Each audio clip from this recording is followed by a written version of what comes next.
चलें जी, हम स्टार्ट करते हैं। अस्सलाम वालेकुम। आज का जो हमारा लेक्चर है हम उसको स्टार्ट करेंगे। टू मेन कॉन्सेप्ट्स हमारे रह गए थे हमारे डाइट प्लान को डिजाइन करने के लिए। उनसे स्टार्ट लेंगे कि आइडियल बॉडी वेट क्या होता है, क्यों जरूरी होता है और उसको किस तरह से कैलकुलेट किया जाता है। उसके साथ साथ देखेंगे कि एडजस्टमेंट बॉडी वेट का एक डाइट प्लान में क्या रोल है। इन दोनों चीजों को अंडरस्टैंड करना बीइंग अ डाइटिशियन बहुत ज्यादा इंपॉर्टेंट है एक एक्यूरेट वेट कैलकुलेशंस के लिए। तो स्टार्ट करते हैं आइडियल बॉडी वेट से। आइडियल बॉडी वेट और एडजस्टेंट बॉडी वेट क्यों जरूरी है आपका? मतलब माइंड में क्या आता है कि इन दोनों चीजों को कैलकुलेट करना क्यों जरूरी है? बीएमआई तो हम ऑलरेडी कैलकुलेट कर चुके थे और उससे हमें आइडिया भी हो गया है कि पर्सन रिस्क पर है या नहीं है। तो ये दोनों चीजें मेजर करना क्यों जरूरी है?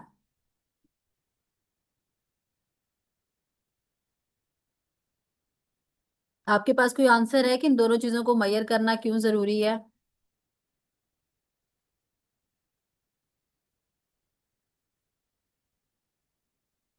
बेटा, आप लोगों को मेरी आवाज आ रही है?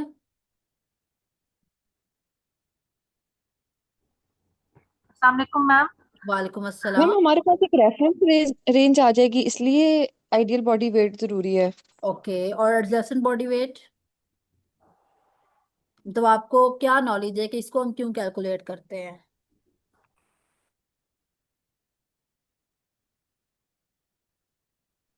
मैम पता नहीं, लेकिन शायद मैम जिसका जो बहुत ज्यादा जैसे ओवर वेट है, तो एकदम से फिर हम उसका आइडियल बॉडी वेट के अकॉर्डिंग नहीं उनकी चीजें सारी कर सकते।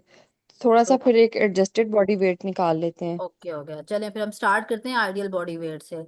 अब first of all, ideal body weight क्या है? आइडियल बॉडी वेट एक आपको ऑप्टिमल हेल्थ के लिए कंसीडर्ड वेट बताता है, एक हेल्दी वेट बताता है कि आप का क्या हेल्दी वेट होना चाहिए आपकी हाइट के अकॉर्डिंग। पर्सन के वो हाइट और जेंडर दोनों की बेसिस पर आपको बताता है, ठीक है।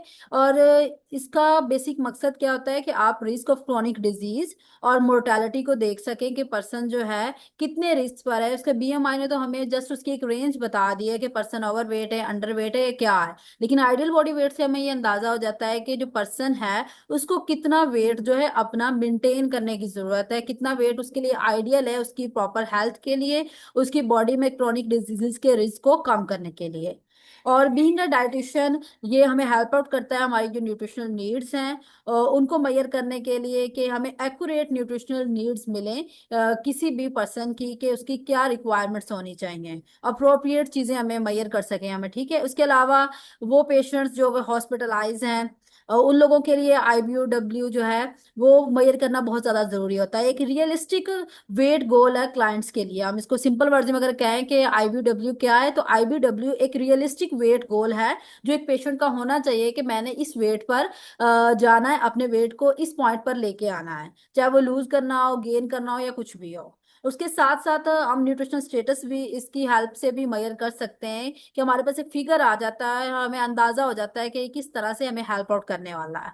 और एडजस्टेंट बॉडी वेट, जैसे कि आपने कहा कि एडजस्टेंट बॉडी वेट जो है वो जो ओबीज लोग होते हैं जिनका वेट ज्यादा होता है उनके लिए मेजर किया जाता है। क्यों मेजर किया जाता है? क्योंकि अगर उनका बीएमआई फॉर एग्जांपल 25 से ज्यादा है, बीएमआई 30 है, बहुत ज्यादा बीएमआई आ गया है, ओबीज है या ओवरवेट है, तो उन लोगों के लिए हम इसको मेजर करेंगे। इससे होता क्या है कि सडन से हम किसी भी पर्सन का वेट जो है वो कम या ज्यादा नहीं करवा सकते कि हमारे पास आईबीडब्ल्यू आ गया है तो ये उसका एक हमारे पास फिगर है कि आईबीडब्ल्यू इतना होना चाहिए पर्सन का। लेकिन पर्सन ओबीज है, उसको 20-30 किलो कम करने की अचानक से जरूरत है, तो हम उसको वो नहीं करवा सकते। उसके लिए पहले हम एडजस्टेंट बॉडी वेट का टारगेट सेट करेंगे कि पहले हमने इस टारगेट को अचीव करना है, ये हमारा टारगेट है। सेकंड, फिर हम जाते हैं जो सेकंड स्टेप होता है उसमें हम आईबीडब्ल्यू की तरफ जाते हैं कि सेकंड टारगेट ये है। पहले एडजस्टेंट बॉडी वेट वाले को हम अचीव करेंगे और दूसरा गोल होगा आईबीडब्ल्यू वाला, उसको हम देन अचीव करेंगे।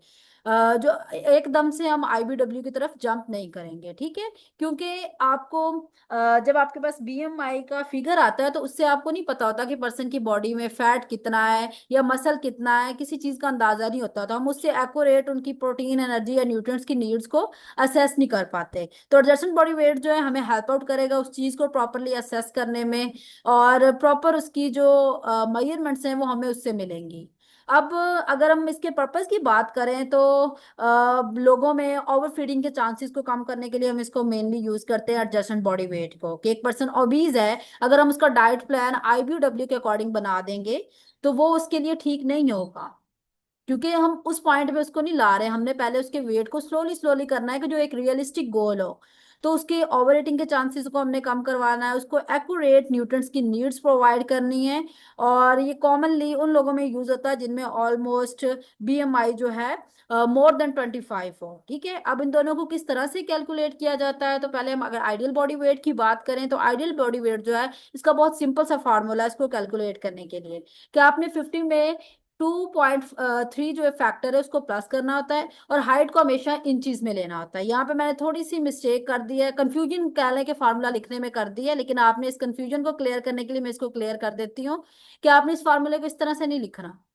आपने सिंपल करना है 50 प्लस 2.3, और उसको आपने मल्टीप्लाई करना है जो आपकी हाइट होगी 5 फीट के ऊपर जितने भी इंचज होंगे। फॉर एग्जांपल आपकी हाइट है 5 फीट 2 इंचज, तो आपने क्या करना है, 5 फीट में 60 इंचज थे, उस 60 को आप साइड पे कर दें। आपने सिर्फ जो आपके ऊपर एक्स्ट्रा इंचज हैं, 2 इंचज हैं, 3 इंचज हैं, जितने भी इंचज हैं, आपने सिर्फ उन इंचज को मल्टीप्लाई करना है 2.3 फैक्टर के साथ और प्लस 50 के साथ कर देना है मेल के लिए, और फीमेल के लिए आप इस 50 को 45.5 करेंगे। अगर आप इस फॉर्मूले को भी यूज करना चाहते हैं तो आप इसको भी कर सकते हैं। यहाँ पे सिंपल जो 60 है वो इज इक्वल टू 5 फीट लिखा हुआ है, तो आप 60 में से जितने ऊपर इंचज है उनको माइनस करेंगे तो आपके पास वो आंसर तब भी आ जाएगा टोटल इंचज जो आपकी हाइट है। या आप इसको जो मैंने सिंपल वे बताया है कि आपके पास 5 फीट के ऊपर जितने भी इंचज होंगे उसको आपने सिंपली 2.3 के साथ मल्टीप्लाई करना है, और plus 50 in case of male and plus 45.5 in case of female. ठीक है, अब एडजस्टेंट बॉडी वेट के अगर हम कैलकुलेशन या फॉर्मूले की बात करें तो इसके लिए फैक्टर 0.25 यूज होता है। आइडियल बॉडी वेट के लिए फैक्टर 2.3 यूज होता है, और इसके लिए फैक्टर जो है वो 0.25 यूज होता है। और इसमें नॉर्मली कैलकुलेट करने के लिए हमने क्या करना होता है, जो आपका एक एक्चुअल बॉडी वेट है या करंट बॉडी वेट है उसको माइनस किया जाता है आपके आईबीडब्ल्यू से, जो आपका आइडियल बॉडी वेट आएगा। और इसको कैलकुलेट करने के लिए सिंपल 3 स्टेप्स होते हैं। पहले आपने बीएमआई कैलकुलेट करना होता है, उसके बाद फिर आपने आइडियल बॉडी वेट कैलकुलेट करना होता है, देन आप एडजस्टेंट बॉडी वेट को कैलकुलेट करते हैं। तो एडजस्टेंट बॉडी वेट के लिए आपने जो करंट वेट होगा पेशेंट का उसमें से माइनस करेंगे जो आइडियल बॉडी वेट है, देन उसको मल्टीप्लाई करेंगे फैक्टर 0.25 के साथ। ये करने के बाद उसमें प्लस होगा आपका जो भी आइडियल वेट है वो, और इस इक्वेशन से आपके पास एडजस्टेंट बॉडी वेट आ जाएगा। अब इस दोनों के अगर हम एग्जांपल्स की बात करें, फॉर एग्जांपल एक फीमेल है और उसकी हाइट आप इसके साथ साथ नोट कर सकते हैं। फॉर एग्जांपल एक फीमेल है और उनकी हाइट है 5'5", और एक्चुअल जो बॉडी वेट है करंट बॉडी वेट है वो 95 kgs है। ठीक है, अब इसने फर्स्ट ऑफ ऑल तो एडजस्टेंट बॉडी वेट को कैलकुलेट करने के लिए हमने क्या करना है, जितने भी इंचेस थे 5 फीट के ऊपर, यहाँ पर 5 इंचेस हैं, तो उन 5 इंचेस को हमने सिंपली मल्टीप्लाई करना है 2.3 से। जब हम उसको 2.3 से मल्टीप्लाई करेंगे तो हमारे पास आ जाएगा 11.5, ऐसे ही है ना। उसके बाद उसमें हम प्लस कर देंगे 45.5। फीमेल के लिए क्या था 45.5, वो हमने प्लस करना है, तो हमारे पास यहाँ पे उसका आइडियल बॉडी वेट आ जाएगा जो कि अप्रोक्सीमेटली 57 kg आएगा। अब एडजस्टेंट बॉडी वेट के लिए हमने क्या करना है, उस 57 kgs को प्लस करना है 0.25, देन मल्टीप्लाई विद जो भी हमारे पास उसका एक्चुअल वेट था उसमें से -57 को कर लेंगे, तो ये हमारे पास ऑलमोस्ट 66.5 आएगा। आप खुद देखें कि कितना डिफरेंस है। हमारे पास एक पर्सन का जो नॉर्मल या करंट वेट था वो 95 kgs था, लेकिन जब हमने उसका आइडियल वेट कैलकुलेट किया तो वो 57 आ रहा है। एक्चुअल एडजस्टेंट बॉडी वेट की बात करें तो वो 66.5 आ रहा है। इट्स मीन्स कि ऑलमोस्ट 9 kgs का डिफरेंस है आपके आइडियल बॉडी वेट में और एडजस्टेंट बॉडी वेट में। तो इस तरह से इनको सिंपली हम कैलकुलेट करते हैं और ये हमें हमारा डाइट प्लान जो है डिजाइन करने में काफी हेल्प आउट करते हैं। अब नेक्स्ट थिंग है फूड एक्सचेंज सिस्टम या पोर्शन कंट्रोल। इसको लर्न करना क्यों जरूरी है या इनका क्या रोल है एक डाइट प्लान में। तो फूड एक्सचेंज सिस्टम जो है बेसिकली एक साइंटिफिक स्ट्रक्चर्ड मेथड है जो मील प्लानिंग का करने में हेल्प आउट करता है। इसमें डिफरेंट मैक्रोन्यूट्रिएंट की जो कंपोजिशन होती है और कैलोरी कंटेंट होता है उनको ग्रुप में हम एक तरह से ग्रुपिंग करते हैं। अगर मैं इसको दोबारा कहूँ कि फूड एक्सचेंज सिस्टम जो है एक साइंटिफिकली स्ट्रक्चर्ड मेथड है मील प्लानिंग का, जहाँ फूड को उनके मैक्रोन्यूट्रिएंट कंपोजिशन और कैलोरी कंटेंट की बेस पर ग्रुप किया जाता है, ठीक है। और इस सिस्टम का फायदा ये है कि ये एक ग्रुप के फूड्स आपसे आपस में इंटरचेंज किए जा सकते हैं, यानी आप सेम ग्रुप का कोई भी फूड चूज करें तो उसकी कैलोरीज और न्यूट्रिएंट्स का जो टोटल बैलेंस है वो सेम रहता है। और इसका पर्पस क्या होता है इस सिस्टम को यूज करने का, कि पेशेंट्स को कैलोरी कंट्रोल मेंटेन करने में मदद देता है, कि वो कोई ज्यादा कैलोरीज ना ले ले, या उनकी कैलोरीज की जो कंजप्शन है उसमें चेंजेस ना आ जाए जो हमने उसको कैलोरीज रिकमेंड की हैं, ठीक है। और इसके अलावा डिजीज स्पेसिफिक चेंजेस इजीली इसके साथ की जा सकती हैं, जैसे कि हम सोडियम को इजीली कंट्रोल कर सकते हैं फॉर हाइपरटेंशन पेशेंट्स के लिए, या कार्ब्स के कंट्रोल को देखा जा सकता है फॉर डायबिटीज पेशेंट्स के लिए, ठीक है। अब अगर हम एग्जाम्पल के तौर पर फूड एक्सचेंज सिस्टम को देखें, ये जस्ट आपके पास एक एग्जाम्पल है, आपको प्रॉपर जो एक्सचेंज लिस्ट है मैं वो भी प्रोवाइड कर दूंगी, अगर आपके पास नहीं है तो वो मैं आपको ग्रुप में उसके पीडीएफ शेयर कर दूंगी, एक proper detailed food exchange system की, ठीक है। यहाँ पे हम जस्ट एग्जांपल्स देख रहे हैं, अगर हम प्रोवाइड पहले कर सीरियल। दीजिए। जी बेटा।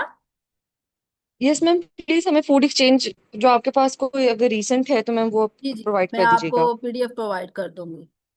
चलें, यहाँ पे हम जस्ट उसका एक ओवरव्यू देखेंगे, ज्यादा डिटेल में हम नहीं देख रहे, वो आपको मैं पीडीएफ प्रोवाइड कर दूंगी और उसको यूज करके आप डाइट प्लान बना लीजिएगा, ठीक है।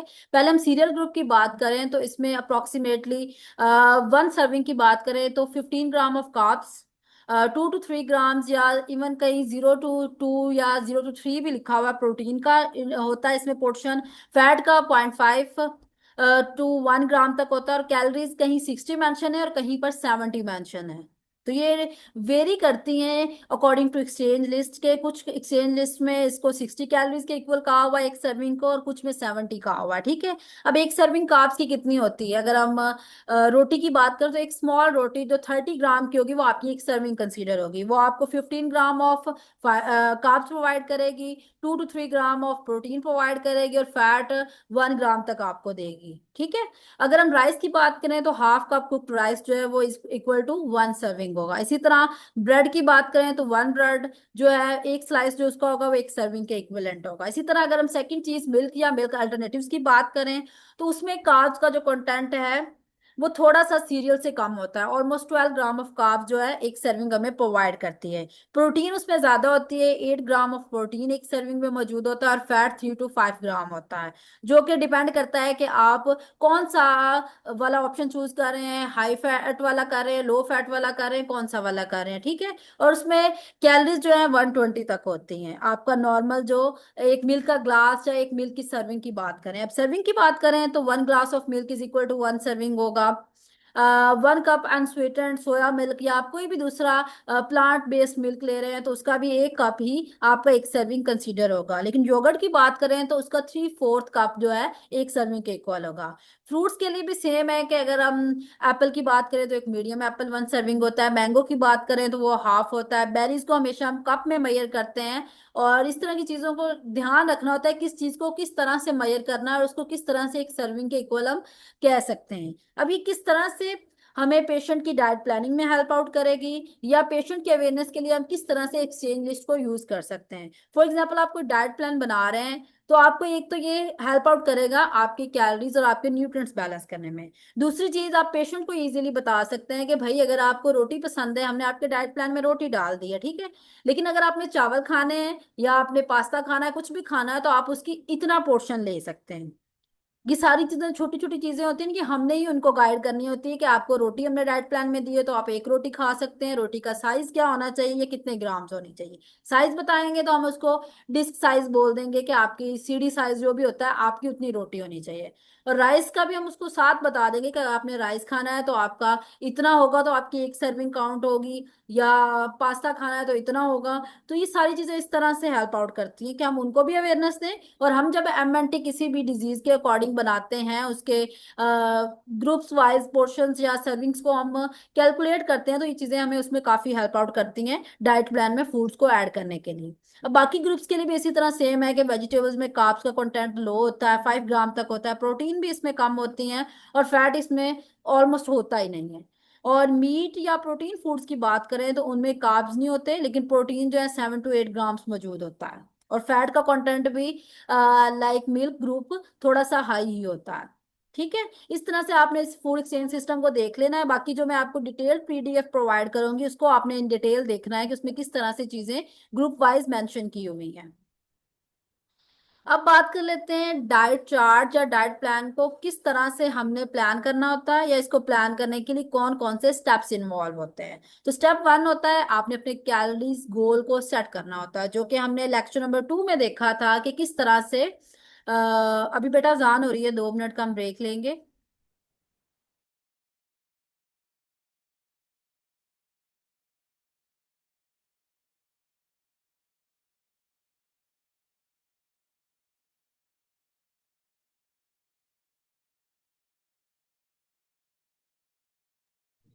जी बेटा, तो हम बात कर रहे थे कि स्टेप बाय स्टेप किस तरह से डाइट चार्ट प्लानिंग की जाती है। तो इसमें 3 स्टेप्स इन्वॉल्व होते हैं। पहला स्टेप होता है आपने अपना कैलोरी गोल जो है वो सेट करना होता है। सेकंड चीज होती है मैक्रोन्यूट्रिएंट डिस्ट्रीब्यूशन को देखना होता है। और तीसरी चीज होती है आपने मील्स को किस तरह से और कितनी कैलोरीज में डिवाइड करना होता है। तो पहली चीज हमने देखी थी अपने लेक्चर नंबर 2 में कैलोरी गोल को, कि किस तरह से हम अपने कैलोरी का जो गोल है वो सेट करते हैं। हम पहले टोटल एनर्जी एक्सपेंडिचर निकालते हैं, फिर हम अपने गोल की बेस पर उन कैलोरीज को सेट करते हैं कि हमने पर्सन का अगर वेट लॉस करवाना है तो उसमें हम 500 to 700 जो है कैलोरीज माइनस करते हैं। अगर हमने उसका वेट गेन करवाना है तो हम 350 तक उसकी कैलोरीज बढ़ाते हैं। और अगर मेंटेन करना है तो फिर हम जितनी उसकी टोटल एनर्जी एक्सपेंडिचर आए उतनी ही कैलोरीज रखते हैं, वही उसका गोल सेट करते हैं। ठीक है, पहली चीज हमने गोल सेट कर लिया। अब उस गोल की बेस पर हम मैक्रोन्यूट्रिएंट्स को डिस्ट्रीब्यूट करते हैं, जो कि कार्ब्स नॉर्मली 50 to 55% होते हैं, प्रोटीन 15 to 25% होती हैं, और फैट जो है 25 to 30% होता है। तो इसको हम जितना भी हमारे पास टोटल कैलोरीज का गोल आएगा उसकी बेस पर हम इन मैक्रोन्यूट्रिएंट्स को कैलकुलेट कर लेते हैं इन ग्राम्स में कि कितनी चीजें आएंगी। ठीक है, उसके अलावा जो अब नेक्स्ट चीज है कि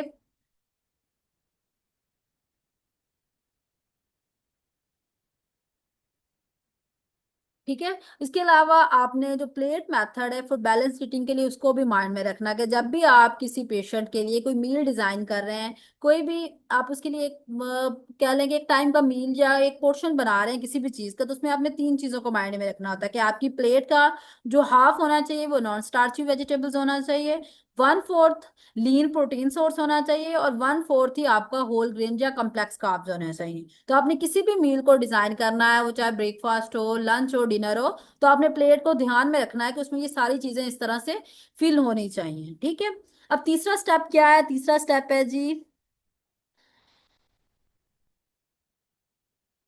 हमारे मील्स को डिवाइड करना है कि मील्स की कितनी कैलोरीज किस मील में होनी चाहिए। ये आपको आइडिया होना चाहिए कि जब आप एक डाइट प्लान बना रहे हैं तो आपने ये माइंड में रखना है कि मैंने ब्रेकफास्ट में इतनी कैलोरीज देनी है, मैंने स्नैक में इतनी कैलोरीज देनी है, लंच में इतनी देनी है, या इवन डिनर में इतनी देनी है। तो जो आपका आइडियल ब्रेकफास्ट होता है जब आपने कोई भी मील प्लान डिजाइन करना है तो उसमें 350 to 400 कैलोरीज आप दे सकते हैं।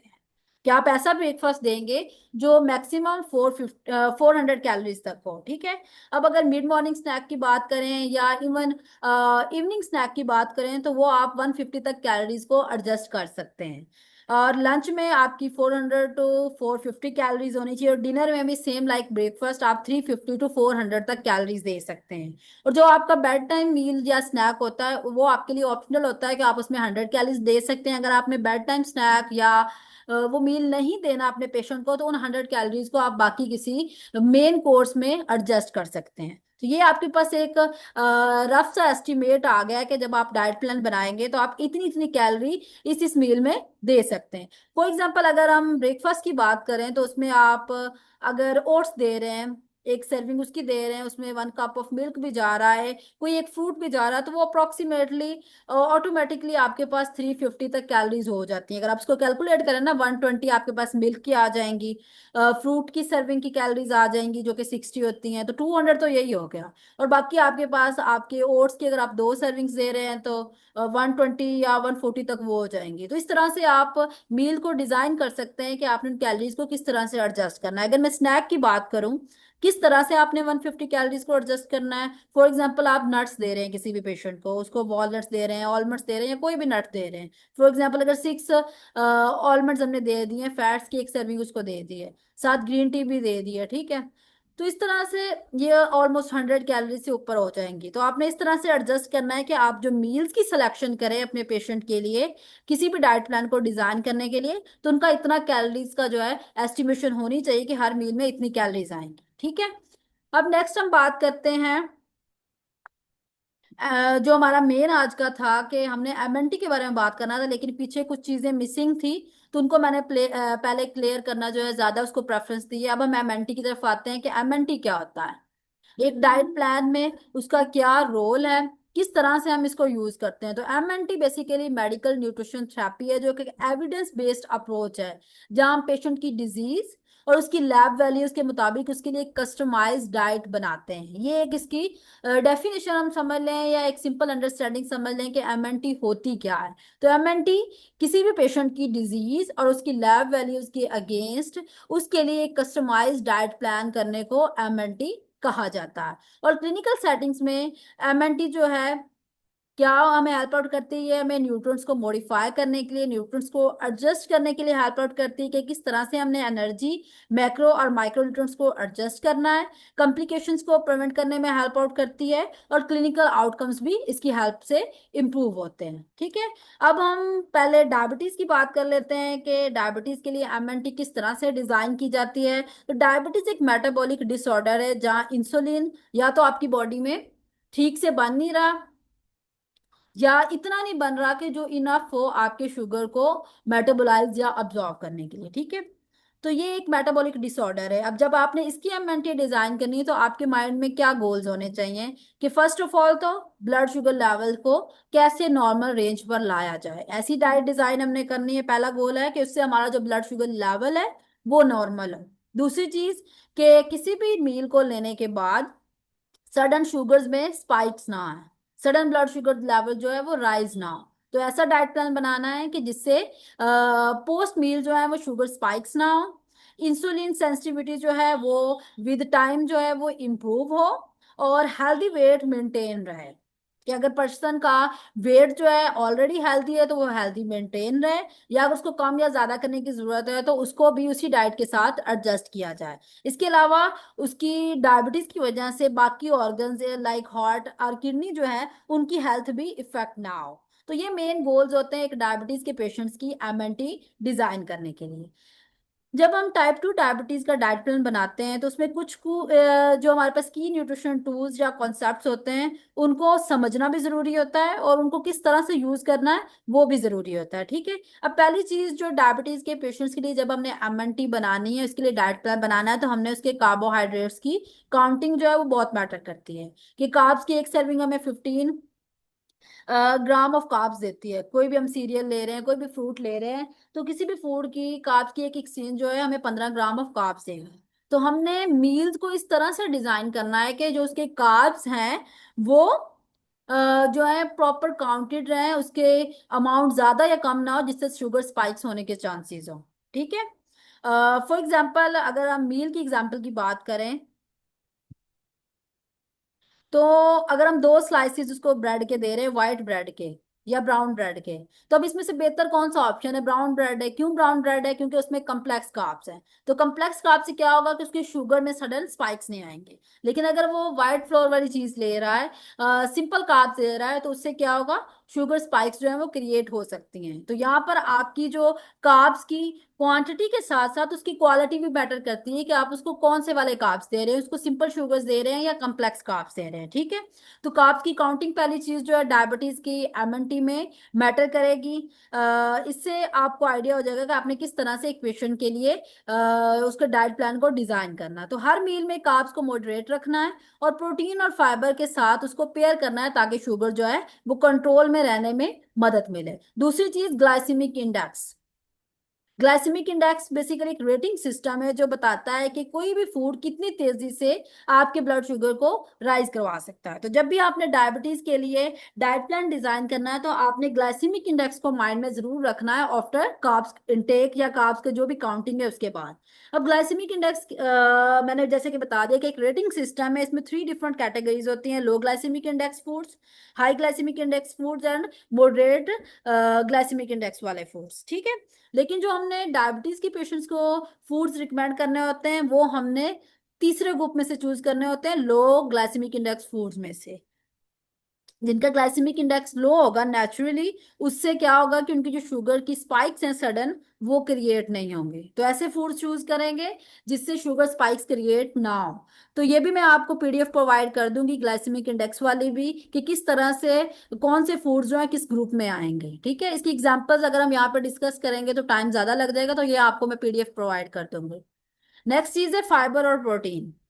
डायबिटीज के डाइट प्लान में कार्ब्स की काउंटिंग और ग्लाइसेमिक इंडेक्स के बाद फाइबर और प्रोटीन जो है वो काफी ज्यादा इंपॉर्टेंस रखते हैं, क्योंकि फाइबर और प्रोटीन दो ऐसी चीजें हैं जो आपकी शुगर लेवल्स को बैलेंस में रखने में हेल्प आउट करती हैं। ठीक है, फाइबर क्या करेगा आपकी बॉडी में, डाइजेशन को स्लो करता है, शुगर अब्जॉर्प्शन जो है इसकी मदद से स्लो होती है, और कॉन्स्टिपेशन भी नहीं होती, तो डाइजेस्टिव हेल्थ भी अच्छी रहती है, और जो शुगर है वो भी स्लोली स्लोली अब्जॉर्ब होती है, जो कि डायबिटीज के पेशेंट्स के लिए एक अच्छी चीज है। तो आपका जो, जब आपने डाइट प्लान डायबिटीज के लिए डिजाइन करना है, तो आपका टारगेट होना चाहिए 25 to 30 ग्राम्स ऑफ कार्ब्स उसके diet plan, 30 grams of fibre उसके डाइट प्लान में जरूर होने चाहिए। अब फाइबर किन सोर्सेज से आ सकता है, आपकी नॉर्मल वेजिटेबल से आ सकता है, होल ग्रेन्स में फाइबर बहुत अच्छी अमाउंट में मौजूद होता है, और इवन लिग्यूम्स भी फाइबर का बहुत ही अच्छा सोर्स है। प्रोटीन किस तरह से हेल्प करेगा डायबिटीज में, तो प्रोटीन से मसल लॉस जो है, एक तो उससे पेशेंट बचेगा कि डायबिटीज वालों में इस तरह की कॉम्प्लिकेशंस बहुत जल्दी होती हैं, तो उनमें मसल लॉस नहीं होगा, और उनकी भूख जो है वो भी कंट्रोल में रहेगी, हाइपोग्लाइसीमिया के चांसेस कम होंगे। इसके अलावा जो ब्लड शुगर है उस पर भी प्रोटीन का इंटेक जो एक पॉजिटिव इफेक्ट देता है। तो प्रोटीन के नेचुरल सोर्सेज की बात की जाए तो इनको आप एग्स, लिंटल्स, चिकन या इवन डिफरेंट पल्सिस से ले सकते हैं। तो जब भी आप डाइट प्लान डिजाइन करेंगे तो उनके हर मील में प्रोटीन और फाइबर जो है उसका एक कॉम्बिनेशन होना चाहिए, एक आइडियल कॉम्बिनेशन है कि आप इसको अगर कार्ब्स दे रहे हैं, कार्ब्स देने जरूरी हैं, तो कार्ब्स दे रहे हैं तो उसके साथ प्रोटीन और फाइबर जब कंबाइन करके देंगे तो उनकी जो शुगर्स हैं वो कंट्रोल में रहेंगी। नेक्स्ट, मील प्लानिंग टिप्स की अगर हम बात करें तो first of all diabetes patients के लिए डाइट सिर्फ हेल्दी नहीं बल्कि एक स्ट्रक्चर्ड फॉर्म में होनी चाहिए। स्ट्रक्चर्ड फॉर्म, आप इस बात पर ध्यान दें कि एक स्ट्रक्चर्ड फॉर्म में होने चाहिए, कि उनके मेजर मील्स जो हैं वो 3 जरूर होने चाहिए, उसके साथ साथ 2 स्नैक्स का इंटेक जो है बहुत मैटर करता है। डायबिटीज एक ऐसी कंडीशन है जिसमें अगर पेशेंट ज्यादा देर के लिए भूखा रहेगा तो वो चीज भी उनके लिए खतरनाक है, अगर बार बार खा रहा है तो वो चीज भी खतरनाक है। तो आपने आइडियल मील्स का ध्यान रखना है कि दिन में 3 मेन कोर्सेज और 2 उनके शॉर्ट स्नैक्स होने जरूरी हैं। अब उन्होंने किस चीज को अवॉइड करना है और किस तरह से लेना है ये भी आपने देखना है, कि जितनी भी शुगरी ड्रिंक्स हैं, चाहे वो जूसीज हो, आपकी फ्लेवर्ड मिल्क हो, या जो भी हम बाजार से अपनी कार्बोनेटेड ड्रिंक्स ले रहे हैं, वो सारी उन्होंने अवॉइड करनी होती हैं। तो आप उनके डाइट प्लान में उनको इवन जूस भी रिकमेंड नहीं कर सकते। डायबिटीज के पेशेंट्स को आप ये नहीं कह सकते कि आपने इस चीज का फ्रेश जूस लेना है। ठीक है, इसके अलावा हेल्दी कार्ब्स हमेशा उनको यूज करवाने हैं, कि उनको डाइट प्लान में कम्प्लेक्स कार्ब्स वाली चीजें देनी है, कि जिन चीजों में कार्ब्स के साथ साथ फाइबर भी मौजूद हो, वो वाले आपने कार्ब्स के सोर्सेज चूज करने हैं, और साथ आप प्रोटीन और फाइबर को कंबाइन करेंगे। ठीक है, इसके अलावा फ्राइड और प्रोसेस्ड आइटम्स वो आप मील प्लान में उनको नहीं दे सकते। प्रोटीन का इंटेक भी ज्यादा होगा, पोर्शन साइज का ख्याल रखना बहुत ज्यादा जरूरी है, कि अगर आप इवन हेल्दी फूड्स की भी ओवर रेटिंग करवा रहे हैं उनको, तो उससे भी उनकी शुगर जो है वो स्पाइक्स क्रिएट हो सकती हैं। ठीक है, और रेगुलर बेसिस पर उनका जो ग्लूकोज लेवल्स हैं वो मॉनिटर होना जरूरी है, अगर वो इंसुलिन पर हैं खास तौर पर। ठीक है, और अगर रमजान, मैंने इसलिए डाला है कि रमजान में मील्स को एडजस्ट करना भी बहुत ज्यादा जरूरी होता है, कि डायबिटीज के जो पेशेंट्स होते हैं वो अक्सर कंप्लेन करते हैं कि मैं रोजा नहीं रख सकता या रोजा नहीं रख सकती क्योंकि मुझे शुगर है। तो शुगर के पेशेंट्स भी रोजा रख सकते हैं, लेकिन उनके लिए उनके मील्स को थोड़ा सा एडजस्ट करना जरूरी होता है, कि किस तरह से उनके मील्स को डिवाइड किया जाए कि उनको हाइपोग्लाइसीमिया का इशू भी ना हो, उनकी शुगर भी बैलेंस में रहे। और इसके अलावा आपने साथ साथ ये भी देखना होता है, पेशेंट को भी कहना होता है कि उनमें कोई कॉम्प्लिकेशंस तो नहीं हो रही, किसी तरह के अल्सर्स बॉडी में, किसी तरह के वाउंड्स हैं जो फील नहीं हो रहे, तो उन सारी कॉम्प्लिकेशंस को भी side by side with diet he recover करना होता है। तो ये था हमारा डायबिटीज का पोर्शन, के डायबिटीज के लिए हम किस तरह से डाइट प्लानिंग करेंगे, और जब हमें डाइट प्लानिंग करनी है तो उसमें हमने कार्बोहाइड्रेट्स की काउंटिंग को देखना है, ग्लाइसेमिक इंडेक्स का ध्यान रखना है कि उनको हम ऐसे फूड्स दें जिनका ग्लाइसेमिक इंडेक्स नेचुरली लो हो, और उनके हर मील में प्रोटीन और फाइबर का कॉम्बिनेशन होना जरूरी है, और उनके दिन में 3 मेन कोर्सेज और 2 स्नैक्स होना जरूरी है। और जो नॉर्मली चीजें उनको अवॉइड करनी है तो उनको एक्सेसिव शुगर इंटेक अवॉइड करना है, प्रोसेस मील्स को अवॉइड करना है, और over eating even healthy foods की भी नहीं करनी। तो इसका भी मैं आपको इंशाल्लाह सारी डिजीजेस की एमएनटी डिस्कस करने के बाद आपको सैंपल डाइट प्लान्स भी दूंगी, और आपको डाइट प्लान बनाना सिखाऊंगी भी कि आपने डाइट प्लान किस तरह से बनाया है। तो आज की जो हमारा टास्क होगा, आपने इन सारी चीजों को माइंड में रखते हुए, इन सारी टिप्स को माइंड में रखते हुए, डायबिटीज के लिए एक सैंपल डाइट प्लान आपने बनाना है। उसकी कैलोरीज की भी आपने प्रॉपर एडजस्टमेंट करनी है कि हर मील में कितनी कैलोरीज आ रही हैं।